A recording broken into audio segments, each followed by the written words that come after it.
Kembali lagi di cerita Guchen. Buat yang suka cerita ini silahkan like dan share, buat yang belum subscribe, mau kapan subscribe-nya? Oke, kita langsung aja ke ceritanya. Semua diawali dengan perceraian. Bab 681-685. Mendengar kata-kata Guchen, semua penonton sudah terkejut di luar dan lembut di dalam. Astaga! Provinsi kecil di barat daya sekarang berani secara terbuka menantang keluarga kaya Sen. Hanya dalam beberapa bulan, perbedaan antara sebelum dan sesudahnya begitu besar. Semua orang tahu bahwa provinsi barat daya yang dulunya tidak populer telah hilang selamanya. Tuan Muda Sen! Tuan Muda Sen! Asisten cantik itu berteriak beberapa kali, lalu berbalik dengan marah ke arah orang-orang yang hadir. Dia berteriak, kirim dia ke rumah sakit cepat. Sekarang semua orang sudah panik dan lupa menelepon 120. Sen Lang sangat marah sehingga dia memuntahkan beberapa suap darah dan berpura-pura tidak sadarkan diri. Begitu dia pingsan, banyak orang pergi dan berpencar, dan beberapa orang menjadi panik. Pada saat ini, seorang gadis berjalan perlahan dari penonton. Itu Chen Fangling. Saya melihat sebuah botol kecil di tangannya dan menyerahkannya kepada asisten cantik itu dan berkata sambil terkekeh, Tuan Muda Gu kami meminta saya untuk memberikan ini kepada Anda. Tuan Muda Sen sangat marah, dia akan baik-baik saja segera setelah meminum pil ini. Keluar dari sini. Kembalilah dan beritahu Tuan Gu Anda, bahwa keluarga Sen telah merekam Liang Si ini. Dia sudah lama berharap keluarga Sen tidak akan menerima kebaikan ini, jadi Chen Fangling tidak banyak bicara dan hanya meletakkan botol obat di tanah. Terserah kamu mau minum atau tidak. Ngomong-ngomong, Tuan Gu memintaku untuk memberitahumu sesuatu. Jika kamu tidak mendapat perawatan tepat waktu dalam waktu setengah jam, kemungkinan besar Tuan Sen akan meninggal karena gagal jantung. Aku hanya menyampaikan kata-katanya kepadamu. Adapun apakah kamu mau mendengarkan atau tidak, terserah kamu. Kata Chen Fangling sambil tersenyum tipis. Setelah meletakkan botol obat, dia berbalik dan turun dari panggung. Setelah dia pergi, sekelompok orang berkumpul dengan cemas. Wajah Sen Lang terlihat sangat buruk sekarang, dan bibirnya menjadi hitam. Jika ini terus berlanjut, itu mungkin mengancam nyawa. Lagi pula, jika shock ini tidak mendapat pengobatan yang efektif dalam jangka waktu yang lama, memang bisa berujung pada kegagalan organ tubuh manusia saat ini. Tetapi jika otak Anda melihat bahwa Anda tidak sadarkan diri selama setengah jam atau 1 jam, kemungkinan besar akan menentukan bahwa Anda benar-benar mati. Yang pertama membusuk adalah organ dalam, lalu jantung, lalu otak. Nona Su, ayo kita coba. Kata seorang pria parubaya di sebelahnya dengan cemas. Ya, tidak ada ruginya. Jika sesuatu terjadi pada Tuan Sen, kita semua harus melompat ke Grand Canal. Keluarga Sen kehilangan begitu banyak muka hari ini, tetapi mereka masih bisa mendapatkannya kembali di masa depan. Jika Sen Lang meninggal di Yuzu, tidak hanya Guchen dan yang lainnya yang akan bertanggung jawab, tetapi tidak ada orang yang menemaninya yang dapat kembali. Pria parubaya berjas tang di samping mengambil botol obat, membukanya dan menciumnya, nenek moyang saya mempelajari pengobatan selama 3 generasi. Dilihat dari baunya, obat ini baik-baik saja. Itu semua bahan obat yang mengaktifkan darah melancarkan peredaran darah dan menghilangkan stasis darah. Seharusnya ini bukan racun. Cobalah, Nona Su. Semua orang setuju untuk meminum ramuan yang diberikan oleh Guchen. Lagi pula, perusahaan bahan obatnya sekarang tersebar di seluruh provinsi barat daya, dan dia cukup terkenal di industri bahan obat. Obat mujarab yang dimurnikan pasti sudah mencapai standar. Minumlah. Dia menuangkan pil dan memasukkannya ke dalam mulut Sen Lang. Hanya selama 3 menit, kulitnya berangsur-angsur membaik, dan warna bibirnya mulai merona. Di mana aku? Sen Lang membuka matanya dan berbisik. Asisten cantik itu juga menghela nafas lega, Tuan Sen, kita masih di tahap ini. Apa yang baru saja Anda berikan kepada saya untuk diminum? Meskipun dia tidak sadarkan diri, dia masih sadar, dan dia jelas merasakannya seseorang telah menuangkannya ke dalam mulutnya. Dia meminum pil dan menelannya. Ya, itu obat yang dibawakan Tuan Gu. Apa? Ketika Sen Lang mendengar ini, dia segera duduk dan berseru. Memalukan. Malu. Guchen lah yang membuatnya sangat marah, dan sekarang Guchen lah yang menyelamatkannya. Bukankah orang ini hanya ingin berkata, Tuan, aku akan membiarkanmu mati sebanyak yang kamu mau. Kematian, jika kamu tidak bisa mati, maka kamu tidak bisa mati. Di luar aula. Ketika Guchen melihat Chen Fangling keluar, dia memegang tangannya dan tersenyum ringan, apakah Anda sudah memberi dia obatnya? Ya. Tapi Tuan Gu, mengapa Anda harus memberinya obat? Biarkan saja dia mati. Chen Fangling jelas tidak memahami pendekatan Guchen. Dia meninggalkan seseorang setengah mati dan kemudian mengambil inisiatif untuk memberikan obat. Kamu tidak mengerti. Ini adalah tamparan di wajah keluarga Sen.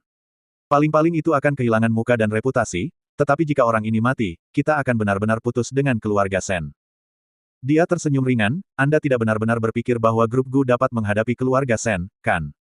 Guru Qi mengangguk sedikit ke samping, Tuan Muda Gu benar. Ayo kembali saja. Hari ini kita sudah mendapatkan ketenaran keduanya dan rejeki. Jika Anda tidak menahan diri setelah mendapatkan keuntungan, masalah besar akan terjadi. Setelah ini, semua orang kembali ke ibu kota provinsi, kita harus bekerja keras untuk mengembangkan perekonomian. Hanya ketika kita kaya kita dapat memiliki lebih banyak kata untuk katakan. Gu Chen merentangkan tangannya dan terkekeh. Hari ini, dia mendapat 10 miliar dari keluarga Sen secara gratis, dan Gu Chen benar-benar mengalahkan Sen Lang dalam pelelangan. Namun setelah bahagia, yang harus mereka hadapi adalah balas dendam keluarga Sen. Terima kasih kepada Tuan Gu, kali ini Anda telah membuat provinsi Barat Daya kita terkenal. Mari kita lihat apakah mereka berani meremehkan kami di masa depan. Tuan Tian juga diam-diam berkata dengan penuh semangat. Gu Chen kembali menatap Sang Guan Ying dan tersenyum ringan, jangan berterima kasih padaku, berterima kasih padanya. Tanpa dia, situasinya tidak akan berbalik begitu cepat kali ini. Aku tidak melakukan apapun. Aku hanya ingin menghasilkan uang di awal, jadi mari kita lelang di pelelangan ini untuk menguji berapa nilai Ganoderma api. Saya tidak menyangka. Tuan Muda Gu sebenarnya sedang ikut dalam pelelangan. Saya hampir membuat kesalahan. Sang Guan Ying juga menggaruk kepalanya dan berkata sambil tersenyum pahit. Jika dia tidak menghentikannya tepat waktu, Gu Chen akan menghabiskan puluhan miliar untuk membeli Ganoderma api, dan itu akan tetap menjadi miliknya. Berkat kemunculan Sang Guan Ying yang tepat waktu, kecelakaan itu terselamatkan. Pada saat yang sama, di rumah bobrok di pinggiran Jiangsu, orang tua itu sedang bersandar di kursinya dan berjemur di bawah sinar matahari, dengan senyuman jahat di bibirnya, murid bodoh, aku hanya bisa membantumu di sini.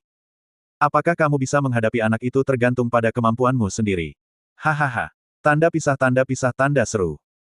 Gu Chen lah yang meminta Sang Guan Ying pergi ke desa Tiancheng, dan lelaki tua inilah yang meminta Gu Chen pergi ke Yuzu. Tapi lelaki tua inilah yang meminta Sang Guan Ying pergi ke Yuzu bersama Ganoderma api. Pada akhirnya semuanya diatur olehnya. Gu Chen mengira dia adalah pemain catur, tetapi dia tidak menyangka bahwa dia hanyalah pion dalam permainan catur orang lain. Untungnya, orang ini bukan musuh, jika tidak, Gu Chen akan sangat menderita. Itu salah. Anak laki-laki itu memanggilku kakek, dan gadis kecil itu memanggilku guru. Jika mereka berdua bersama, bukankah anak itu memanggilku kakek buyut atau guru di masa depan? Ini benar-benar mengkhawatirkan. Dibandingkan dengan diriku sendiri. Kamu masih harus khawatir untuk jatuh cinta. Gumam lelaki tua itu sambil bersandar di kursinya. Anak kucing di sebelahnya berbaring di pelukannya dan mengeong sesuatu. Haha, apa kamu takut dia akan memungkiriku sebagai kakek? Jangan khawatir, aku adalah harta karun rumah ini, aku tidak percaya anak ini akan memungkiriku. Saat ini, Yuzu. Di hotel kelas atas, Gu Qiye mengeluarkan uang agar semua orang makan malam bersama di malam hari.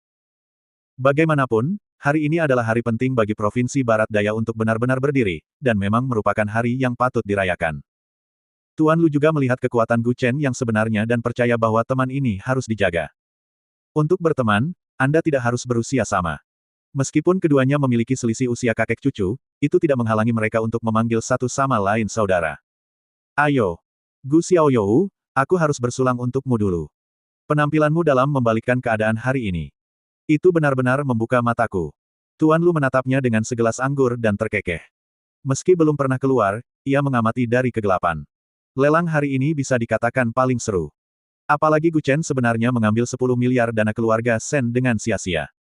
Anda tahu Anda sedang direncanakan, tetapi dari aspek apapun, Anda masih tidak dapat menemukan alasan untuk menuduhnya. Ini memiliki dampak hukum, dan lelang hari ini telah diberitakan oleh semua media. Jika keluarga Sen ingin gagal membayar utangnya, mereka harus melepaskan reputasinya. Tidak, aku harus berterima kasih kepada Tuan Lu karena telah menjagaku ketika aku datang ke Yuzu. Wajar jika aku menawarimu segelas anggur ini. Gu Chen juga terkekeh sambil memegang anggur. Untuk sesaat, semua orang bersulang untuknya. Semua orang bahkan menggunakannya sebagai lelucon ketika Gu Chen membuat keributan besar di kota Sichuan beberapa waktu lalu. Semua orang bisa melewati rintangan ini, tapi hanya Gu Qiye yang tidak bisa. Meskipun Gu Chen benar-benar membawa kejayaan bagi Provinsi Barat Daya saat ini, hal ini juga menegaskan fakta bahwa Gu Qiye, pemimpin tertinggi Provinsi Barat Daya, tidaklah cukup baik. Sekarang Gu Chen akan menjadi label di Provinsi Barat Daya, di mana dia harus berada. Pernahkah kamu berpikir apakah kita bisa menangani balas dendam keluarga Sen di masa depan? Gu Qiye berkata dengan lembut sambil memegang gelas anggur. Semua orang juga mulai mencemooh. Hahaha. Apa yang kamu takutkan? Masih ada Tuan Gu. Kami tidak takut dengan keluarga Sen. Langit tinggi dan kaisar jauh. Laut luas dan burung bisa terbang. Dia akan tenggelam, tidak peduli seberapa kuat keluarga itu, jika mereka ingin menyerang provinsi barat daya kita, mereka masih harus menggunakan Yuzu sebagai batu loncatan, dan kamu masih takut. Keluarga Sen masih lebih dari 1000 kilometer jauhnya dari kita. Kita mungkin tidak bisa mengalahkan satu sama lain, tapi jika kita bekerja sama sebagai tali, kita tidak perlu takut sama sekali dengan keluarga Sen. Sepertinya sekarang dia telah menjadi tulang punggung semua orang, dan semua orang mulai menyukai Gu Chen. Jika dia ingin menggantikannya sekarang, tidak ada yang bisa dilakukan Tuan Guki untuk melawannya. Namun dari segi kekuatan, dia harus mengakui bahwa dia tidak bisa dibandingkan dengan pemuda ini. Sebenarnya, saya mengerti apa yang dipikirkan Guru Qi. Gu Chen mengangguk sedikit dan terkekeh, provinsi barat daya adalah milik Anda, saya tidak akan mengambilnya. Jika waktunya habis, mungkin saya akan berada di sini. Mendengar kata-kata ini, Gu Qie tampak malu. Dia baru saja membuat provinsi barat daya terkenal, tapi dia masih khawatir Gu Chen akan merebut kekuasaan di masa depan. Tuan Muda Gu, Anda bercanda. Kemampuan Anda jelas bagi semua orang. Saya sudah tua dan tidak bisa bertarung lagi. Bagaimanapun, dunia ini milik Anda, anak muda. Faktanya, dia tersenyum sangat sedih. Dia tersenyum, tapi dia mungkin merasa sedih di dalam hatinya. Bukan karena dia marah pada Gu Chen, tapi kemunculan pria kecil ini membuat Gu Qie mengerti betapa tidak kompetennya dia sebenarnya. Grup Gu telah berdiri selama hampir 30 tahun, namun dalam beberapa tahun terakhir, konflik di dalam grup menjadi semakin sengit. Ditambah dengan usianya, kurangnya kemampuan, dan visi yang menyempit, setiap orang menjadi sedikit tidak patuh terhadap manajemen. Tuan Muda Gu. Tiba-tiba, Gu Qie meletakkan cangkir di tangannya dan terkekeh, sudikah Anda memimpin provinsi barat daya untuk membuat perbedaan besar? Faktanya, kali ini saya datang ke Yuzu, saya benar-benar ingin mengikutimu. Kamu memerintah wilayah barat daya. Bersama-sama, kamu yang besar dan aku yang kecil. Selama orang-orang dari ibu kota provinsi kita bisa menghidupi diri mereka sendiri di tempat lain, aku bisa menerimanya. Faktanya, Gu Qie tidak mau menyerahkan posisinya, tetapi Gu Chen telah memenangkan hati masyarakat, dan pemegang saham grup Gu bersedia mengikutinya. Mereka semua tampaknya berpikir bahwa anak kecil ini dapat membantu mereka menghasilkan uang, dan menghasilkan banyak uang. Akan lebih baik menawarkan diri untuk menyerahkan tempat duduk Anda daripada diketuk pintunya di kemudian hari. Keributan yang dia buat di kota Sikuan secara langsung menyebabkan wajah Gu Qie menjadi malu dan reputasinya menurun. Bahkan jika Gu Chen tidak mengambil alih grup Gu, seseorang akan keluar dari dalam grup untuk mengambil posisinya di masa depan. Semua orang juga menoleh dan menatap Gu Chen. Tidak ada yang membuat pernyataan yang jelas, tapi mata mereka mengatakan segalanya. Orang-orang di dalam sudah sangat ingin Gu Qie untuk menyerahkan posisi ini. Tuan Qi, Anda dan saya sama-sama orang yang bijaksana. Apakah Anda bersedia menyerahkan fondasi yang telah Anda bangun selama beberapa dekade kepada orang lain? Saya benar-benar tidak mau menyerah. Gu Qie menghela nafas pelan, tetapi jika kelompok ini dapat lebih berkembang dan provinsi barat daya berkembang lebih baik, kehormatan dan rasa malu pribadi saya tidak penting. Sekarang Anda juga telah melihatnya dari atas ke bawah, saya telah mengalami kemacetan selama bertahun-tahun. Saya selalu ingin membuat terobosan, tetapi sekarang keluarga Gu tidak dapat saya andalkan. Mereka hanya dapat mempertahankan keuangan mereka dan tidak dapat mencapai hasil yang lebih besar. Gu Chen tidak bisa menahan perasaan di dalam hatinya ketika Gu Qie menyebutkan keluarga Gu. Sebuah ide muncul, jika Anda ingin saya mengambil alih kekacauan ini, saya punya dua permintaan. Pertama, lepaskan diri grup Gu dari yurisdiksi keluarga Gu dari ibu kota kekaisaran dan langsung mematuhi perintahku. Apa? Seru Gu Qie segera. Semua orang di meja memandang Gu Chen dengan kaget. Dengan keluarga Gu di sini, grup Gu memiliki pendukung di permukaan. Meski tidak berguna, namun tetap layak dari segi wajah. Orang-orang menyebutkan bahwa grup Gu bisa berhubungan dengan keluarga Gu. Betapapun buruknya keluarga Gu, mereka tetaplah keluarga dengan kekuatan biasa, jadi wajar saja mereka tidak berani memprovokasi. Tuan Qi, jangan terlalu kaget. Pikirkan saja apa yang telah diberikan keluarga Gu kepadamu selama bertahun-tahun. Apa yang bisa mereka berikan padamu, aku, Gu Chen, bisa memberimu, dan apa yang tidak bisa mereka berikan padamu, aku bisa masih memberimu. Kata Gu Chen sambil merentangkan tangannya dan terkekeh. Karena mereka ingin Gu Chen menjadi orang nomor satu di provinsi barat daya, mereka harus bekerja keras untuk menyingkirkan grup Gu langsung dari keluarga Gu, sehingga Gu Chen dapat menaruh tangannya dan langsung mengemudi. Kata-katanya juga membuat Gu Qie berpikir keras untuk waktu yang lama. Meskipun keluarga Gu telah terdaftar sebagai pohon besar dalam beberapa tahun terakhir, keluarga Gu belum memberikan bantuan yang berarti kepada Gu Qiye. Selain itu, grup Gu perlu mengeluarkan 100 miliar setiap tahun untuk mendanai keluarga Gu. Dengan kata lain, keluarga Gu tidak melakukan apapun dan membiarkan grup Gu menggunakan nama keluarga Gu, dan mereka akan mendapat 100 miliar setahun. Itu sia-sia.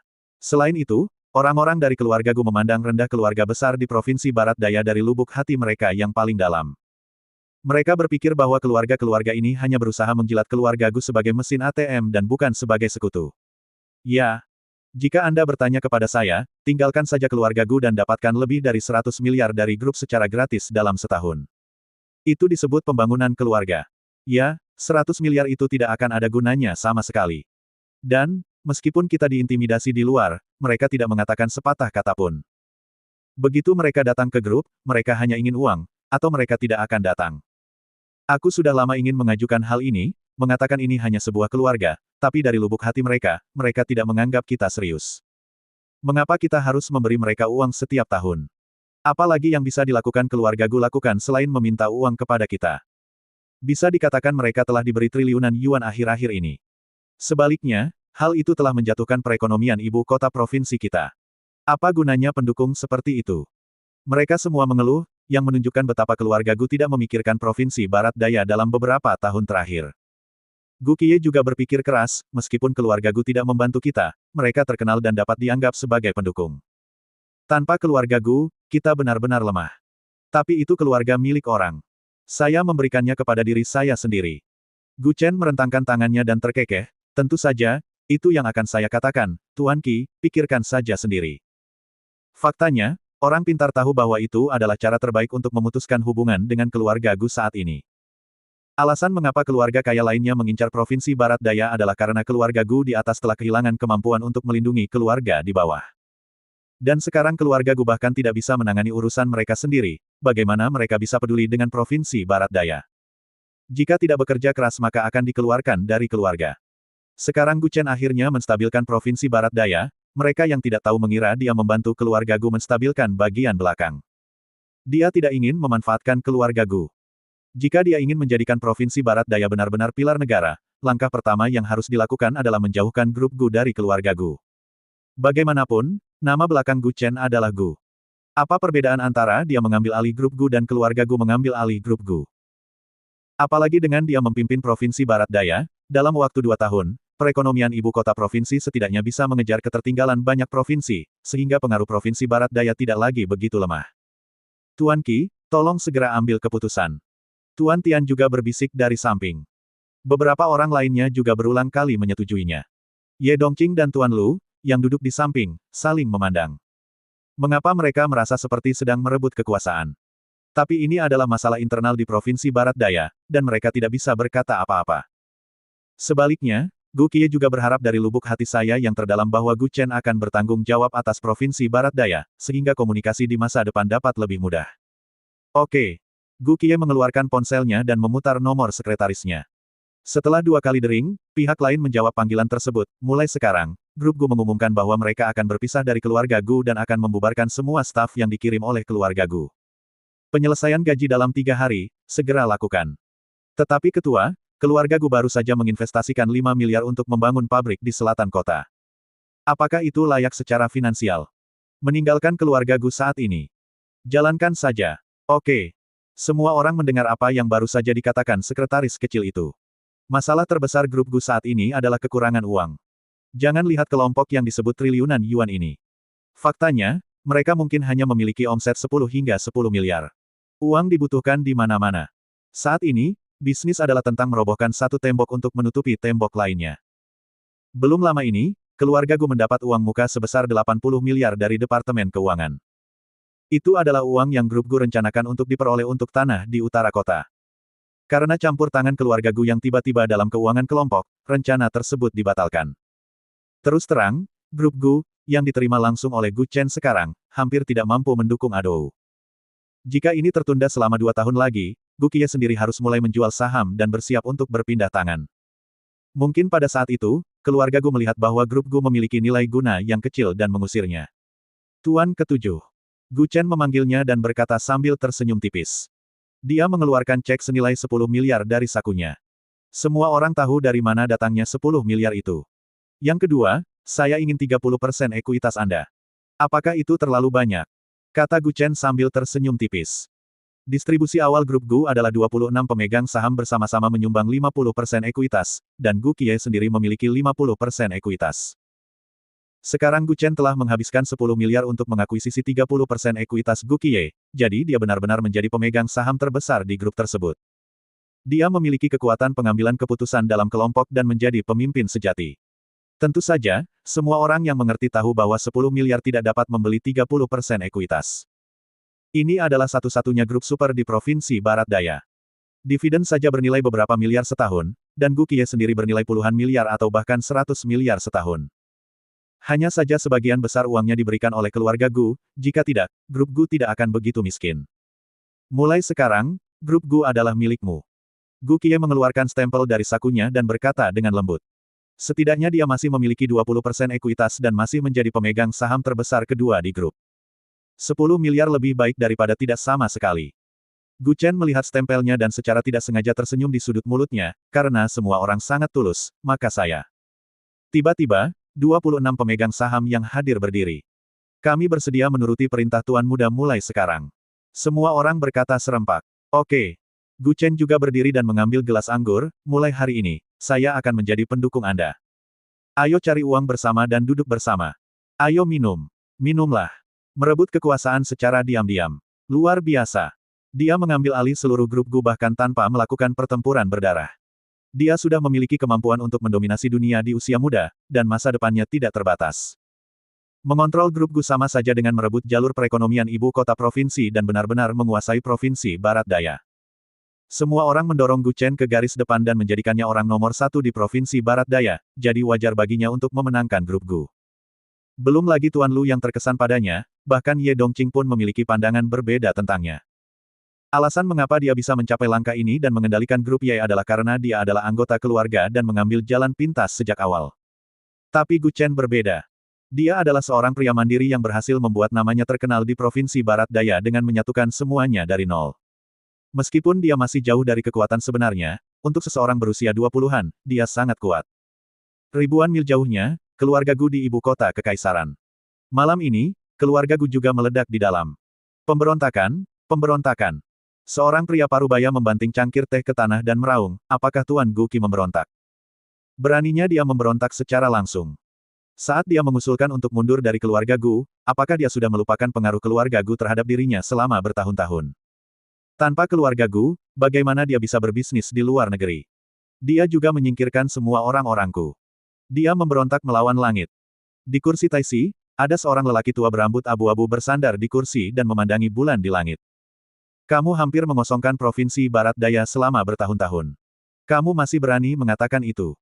Orang tua itu menoleh dan menatap pengurus rumah tangga dan berkata dengan suara yang dalam, Ziqiu, ceritakan padaku apa yang terjadi pada provinsi Barat Daya baru-baru ini. Pengurus rumah tangga melihat pria parubaya itu, dia ingin mengatakan sesuatu, tetapi dia menelannya kembali. Jangan lihat dia, lihat aku. Lelaki tua itu tiba-tiba berteriak dengan marah. Saya mendengar bahwa Tuan Gu yang baru keluar dari Provinsi Barat Daya baru-baru ini. Jiangsu ditenangkan dalam 1 bulan, dan kota Sichuan mengalami kerusuhan dalam 3 bulan. Pagi ini, keluarga Shen dipermalukan di depan umum di Yushu. Malam ini, grup Gu dengan ke-26 pemegang saham telah mengumumkan pengunduran diri mereka dari keluarga Gu. Sekarang dia telah resmi menjadi orang nomor 1 di Barat Daya. Pengurus rumah tangga itu menundukkan kepalanya dan berbisik. Hahaha, sungguh pria top di Barat Daya. Kamu sangat sombong. Kamu masih sangat muda dan memamerkan bakatmu tetapi kamu tidak tahu bagaimana menahan diri. Apakah kamu tidak takut akan mendapat bencana? Orang tua itu berkata dengan dingin sambil memegang tangannya. Orang yang benar-benar pintar akan menyembunyikan kecerdasannya. Misalnya, Sima Yi dikenal sebagai orang yang paling bisa menyembunyikan kecerdasannya. Dia tahu kapan harus membuang kecerdasannya dan kapan harus melepaskan ketenaran dan kekayaan untuk menyelamatkan hidupnya. Cao Chong telah diakui sebagai seorang jenius sejak dia masih kecil, tapi dia meninggal lebih awal karena dia terlalu pintar, unggul dalam segala hal, dan membuat orang lain terlihat terlalu biasa-biasa saja, yang menyebabkan kematiannya di usia muda. Namun, Jiangsu ditenangkan dalam 1 bulan, kota Sichuan mengalami kerusuhan dalam 3 bulan, keluarga Shen dibersihkan pagi ini, dan grup Gu berhasil diambil alih pada sore hari. Jika dia tidak membunuhnya, dia mungkin akan menjadi musuh keluarga Gu. Hei, kamu bilang nama belakang anak laki-laki itu juga Gu. Orang tua itu membuka matanya dan bertanya. Pengurus rumah tangga mengangguk sedikit, itu benar.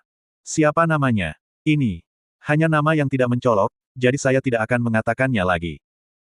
Jika Anda mengatakannya secara langsung, atau hanya mengada-ada, lelaki tua itu mungkin tidak memperhatikan, tetapi kepala pelayan benar-benar mengatakan ini, yang langsung membangkitkan rasa penasarannya.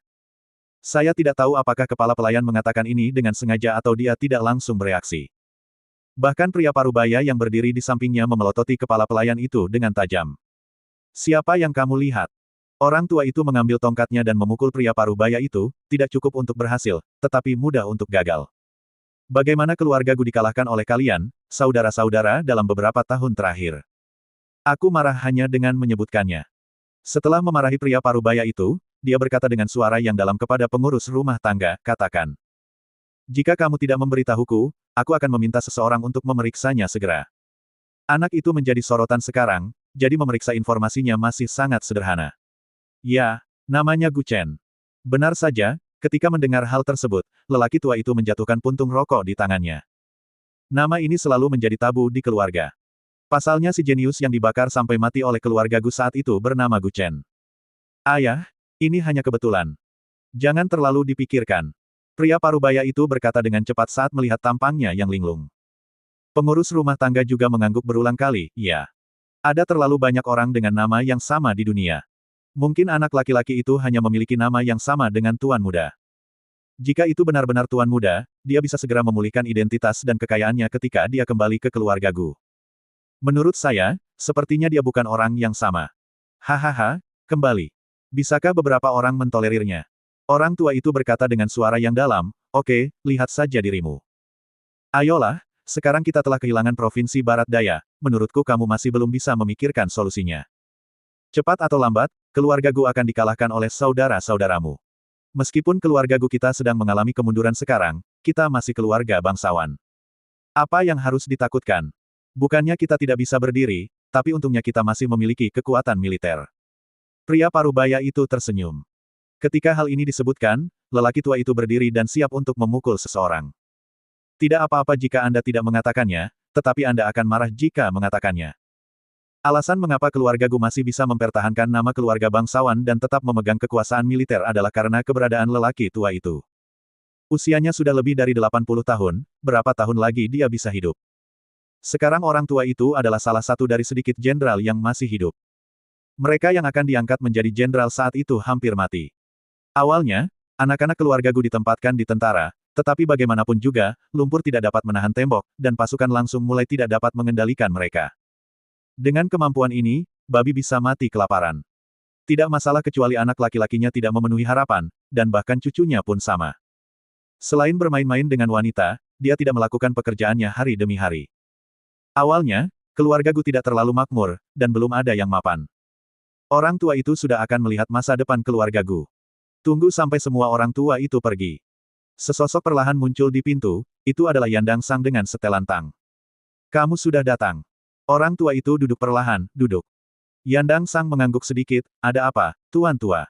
Kudengar kamu bertarung dengan anak itu di kota Sikuan. Kamu bertingkah bodoh, sebenarnya aku tahu semuanya. Aku hanya terlalu malas untuk mempedulikan banyak hal. Meskipun lelaki tua itu sudah tua, generasi muda di bawah tidak bisa main-main dengan urusan penting dalam keluarga Gu tanpa anggukannya. Kami bertarung satu sama lain. Haruskah aku mengatakannya atau tidak, tapi anak itu memang jenius. Yan Dangxiang mengangguk sedikit dan berkata dengan lembut, bahkan aku bukan lawannya. Apakah itu mungkin? Lelaki tua itu memandangnya sedikit terkejut. Sama sekali tidak berlebihan. Jika dia benar-benar berusaha sekuat tenaga, saya tidak sepenuhnya yakin dia bisa mengalahkannya, dan dia tidak sepenuhnya yakin bisa mengalahkan saya. Di usia 20-an, kekuatannya mungkin telah melampaui puncak kekuatan internal. Dan memasuki alam transformasi menjadi alam fana. Yandang Sang berkata sambil tersenyum masam. Tentu saja, ada yang menyombongkan diri dalam hal ini, hanya untuk mewaspadai orang lain dan tidak berpikir untuk membunuh orang begitu saja. Jika Gu Chen dari Jiangsu ini benar-benar jenius yang dibakar sampai mati oleh keluarga Gu di ibu kota kekaisaran, maka lelaki tua itu pasti akan berusaha sekuat tenaga untuk membawanya pulang. Begitu dia kembali, dia menjelaskan siapa yang akan menjadi kepala keluarga generasi ketiga. Bukankah akan ada perombakan besar-besaran dalam keluarga Gu? Yandang sedih dan tidak bisa berkata-kata. Dia berusaha sekuat tenaga untuk menutupi apa yang terjadi hari itu, tapi Gu Chen terus menunjukkan kehebatannya. Orang tua itu memegang tangannya dan berkata dengan suara yang dalam, apakah menurutmu dia bersedia jika aku mengundangnya memasuki kuil leluhur dan kembali ke keluarga Gu? Hah! Yandang Sang tampak terkejut, Tuan tua, masalah ini belum diselidiki, Anda terlalu terburu-buru. Anda tidak bisa membuat kesimpulan sembarangan hanya karena sebuah nama, kan? Selama dia mau tunduk pada keluarga Gu saya bisa mengenalinya sebagai cucu saya dan memperlakukannya seperti putra saya sendiri. Tuan tua Gu berkata dengan tegas. Hanya karena nama Gu Chen sama dengan cucunya yang mati terbakar tahun itu, dia tidak akan terlalu tidak sabar untuk memintanya meninjau kembali rumahnya. Tapi ini juga menunjukkan bahwa keluarga Gu memang menghadapi masalah internal dan eksternal. Ada sesuatu yang aku tidak tahu harus mengatakannya atau tidak. Yan Dangxiang menggaruk kepalanya dan berkata sambil tersenyum, dengan karakternya, jika kamu menggunakan jabatan tinggi dan uang yang banyak sebagai bujukan, mungkin dia benar-benar tidak akan melakukannya. Dia tidak menyukainya. Apa katamu? Dia adalah pewaris keluarga Gu. Tahukah kamu berapa banyak orang yang menginginkan posisi ini? Putra mahkota, pada zaman dahulu, adalah gelar seorang pangeran, yang melambangkan penerus kepala keluarga berikutnya. Orang tua itu bercanda seperti ini dengan santai, tetapi Yandang Sang sebenarnya mengatakan bahwa Gu Chen mungkin tidak menyukainya. Dia sekarang adalah orang nomor satu di barat daya. Dia satu-satunya di ibu kota provinsi. Mengapa dia ingin meninjau kembali keluarganya dan diperintah oleh orang lain?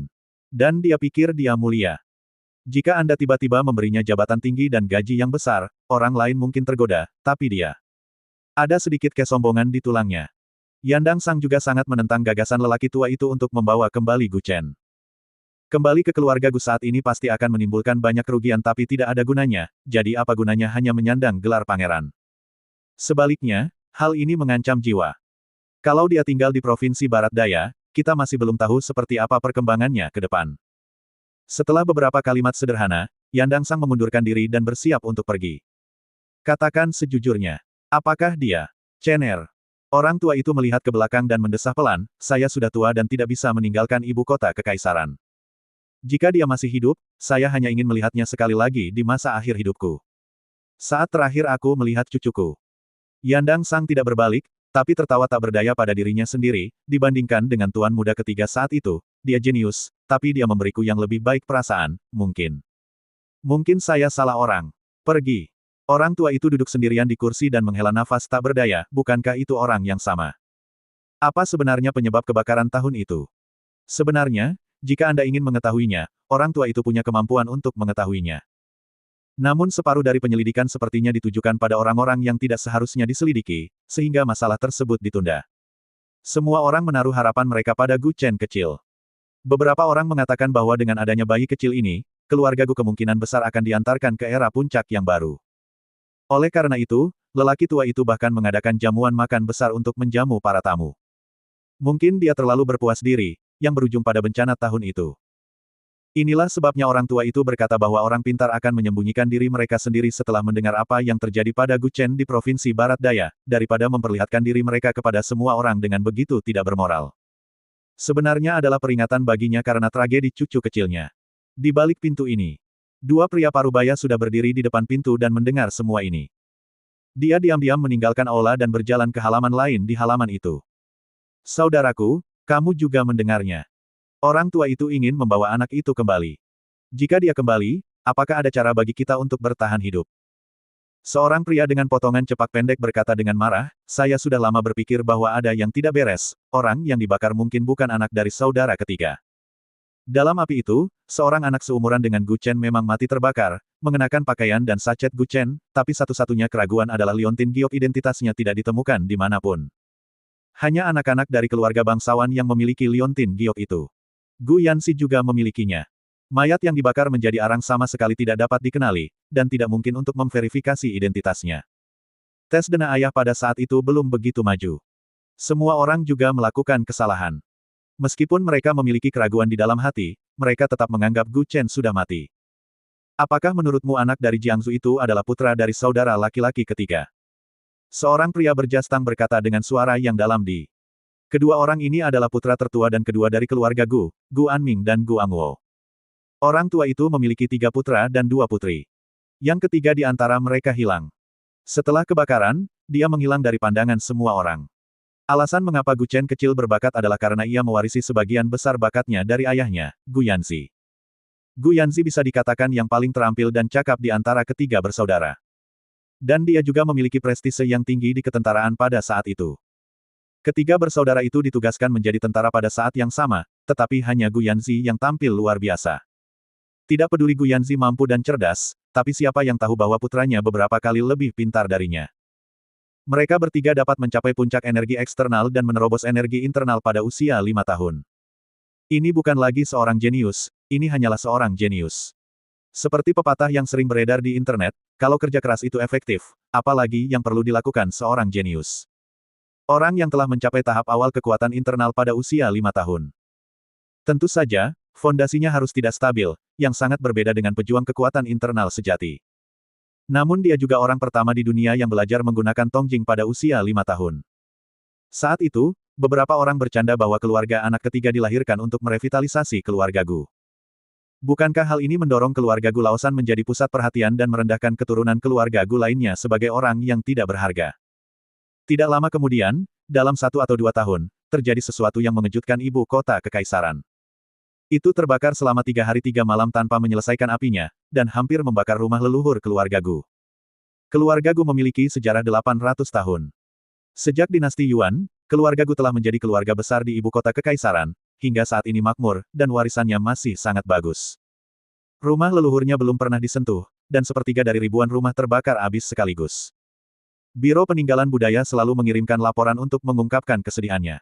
Ternyata hampir 20 tahun telah berlalu sejak kejadian ini, dan semuanya damai. Bahkan jika Gu Chen masih hidup, selama dia tidak kembali, tidak masalah. Gu Angwo juga menghela nafas tak berdaya, sejujurnya, saya tidak yakin, tapi saya menemukan seseorang untuk mencari tahu. Dia datang ke Jiangsu 3 bulan lalu, dan pasukan musuh menyerbu utara setengah tahun lalu. Konon seorang pemuda memimpin seluruh pasukan untuk mengalahkan musuh dan menangkap 8 jenderal musuh. Bahkan sampai sekarang, orang-orang di barat masih takut pada saudara ketiga. Di ketentaraan saat itu, kemampuan Gu Yanzi terlihat jelas bagi semua orang. Bahkan 10 tentara bukanlah tandingannya, dan dia memiliki keberanian untuk menjadi tak terkalahkan. Dan, sebelumnya, tidak ada cara untuk memverifikasi apapun tentang dia. Di mana dia tinggal selama bertahun-tahun. Semua informasi ini kosong. Tidakkah menurutmu itu mencurigakan? Yang sering ayah katakan adalah bahwa orang pintar selalu suka menyembunyikan dirinya sendiri. Tapi kapanpun kamu tidak bisa menyembunyikannya, itu adalah hari ketika naga pergi ke laut dan naga terbang naik ke langit. Mungkin dalam 10 tahun terakhir, Gu Chen telah menyembunyikan dirinya sehingga tidak ada seorang pun bisa mengetahui keberadaannya. Ketika ia sengaja membocorkan keberadaannya, berarti ia sudah mulai dewasa. Biarpun musuh dari masa lalu datang berkunjung, mereka mungkin tidak bisa berbuat apa-apa. Maksudmu, saat dia kembali kali ini, kemungkinan besar dia akan bersaing memperebutkan posisi keluarga. Gu Anming mengerutkan kening dan berkata dengan suara yang dalam. Saudara kedua Gu Angwo juga memasang ekspresi serius di wajahnya, tidak peduli apa yang dia pikirkan, itu bukan kabar baik bagi kita. Apa kamu tidak mendengar apa yang dikatakan lelaki tua itu tadi? Begitu dia kembali, dia akan menjadi pewaris. Sebaiknya kamu lebih berhati-hati. Jangan biarkan orang lain melayanimu seperti pot. Pada saat yang sama, di meja anggur yuzu, semua orang bersenang-senang sambil minum. Hei, biarkan aku mendiskusikan sesuatu denganmu. Ye Dongqing berbisik dari samping, jual padaku beberapa Ganoderma api lucidum. Oke. 10 miliar per tanaman, berapa yang kamu inginkan? Gu Chen meletakkan gelas anggurnya dan berkata sambil tersenyum bercanda. Sang Guan Ying di sebelahnya juga tertawa terbahak-bahak. Apakah kamu manusia? Aku menandatangani kontrak agen umum selatan denganmu ketika kamu berada di masa tersulit, dan sekarang kamu benar-benar menginginkan 10 miliar Ganoderma api lucidum dariku. Ye Dongqing juga marah dan menendangnya ke bawah meja. Dia menendang Gu Chen. Tanpa kata-kataku, bisakah kamu menyingkirkan pria itu Shen Lang? Melihat kelakuan tercela orang ini, Ye Dongqing ingin menamparnya 2 kali. Bagaimana aku bisa menjualnya? Katanya dengan suara dingin. Kali ini keluarga Ye datang ke Yuzu hanya untuk Ganoderma api. Jika mereka kembali dengan tangan kosong, bukankah itu perjalanan yang sia-sia? 500 juta per tanaman, saya akan membiarkan keluarga Ye Anda menjadi agen umum di utara, yang menghususkan diri dalam menjual Ganoderma api. Tidak ada penawaran balasan, saya tidak akan sabar jika Anda melakukan penawaran balik lagi. Gu Chen terkekeh. 500 juta per tanaman. Ini bukan jumlah yang kecil. Sekarang Gu Chen berkata bahwa dia mungkin memiliki ratusan Ganoderma api lucidum di tangannya, yang merupakan aset bernilai ratusan miliar. Bersambung.